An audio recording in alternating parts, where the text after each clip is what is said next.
Hey everybody, what is going on? I hope you guys are all doing well, and welcome to another tutorial video. In this video, I'll be explaining to you guys how you can connect VS Code to cPanel, so let's get right into it. Now, VS Code is of course a, coding application or development environment, which you can use of course to make C code, C# code, or a lot of different types of code, and it is possible to connect it to cPanel using an FTP account. FTP is, of course, the file transfer protocol, and once you set it up, then you'll be able to directly push your code into cPanel. However, for that, of course, you need to connect it first. So let me show you how that is done. Now, the way that you do this, first you need to go into cPanel, go under Files, and click on FTP Accounts, and then you're going to click to create a new account, and then you're going to, of course, add the username, which is under login, the domain which you're connecting the FTP account to, create a strong password, and then select the directory for that FTP account. Select the quota that you want, either limited or unlimited. Of course, you can set the limit yourself, and then create the FTP account, and that is pretty much it. Now, you do need to make sure that the directory is correctly set up to avoid any issues when accessing files through the VS Code application. And then you need to go into VS Code and you need to install the FTP Simple extension. Just go into extensions, search for it, click install, and that should be it. Then you need to configure your FTP Simple in VS Code.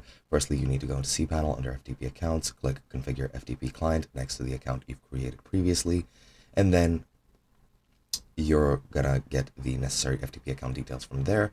Then go into the VS Code side of things, go and click F1, type FTP simple, and then config, and you should get this option right here. And then you need to edit the configuration file. You need to assign a name to your host.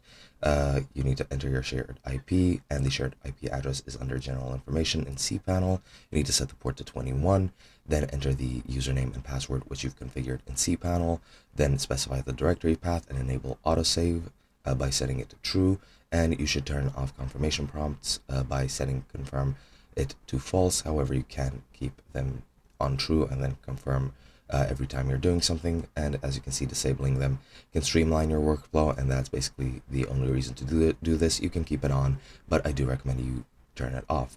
Then you just need to save your changes, and this is what it should look like within your config file. And then you just need to connect VS Code to cPanel. You just need to open up the remote directory, just F1 and type in FTP simple, then search for a more remote directory to open to workspace, then choose the directory you configured through here, and then you can just view files in VS Code, which will be displayed in the selected directory.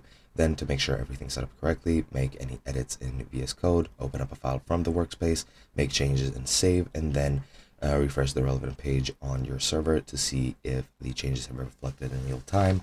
And that is basically all you need to do. Hope you guys enjoyed, and I'll be seeing you guys in another video.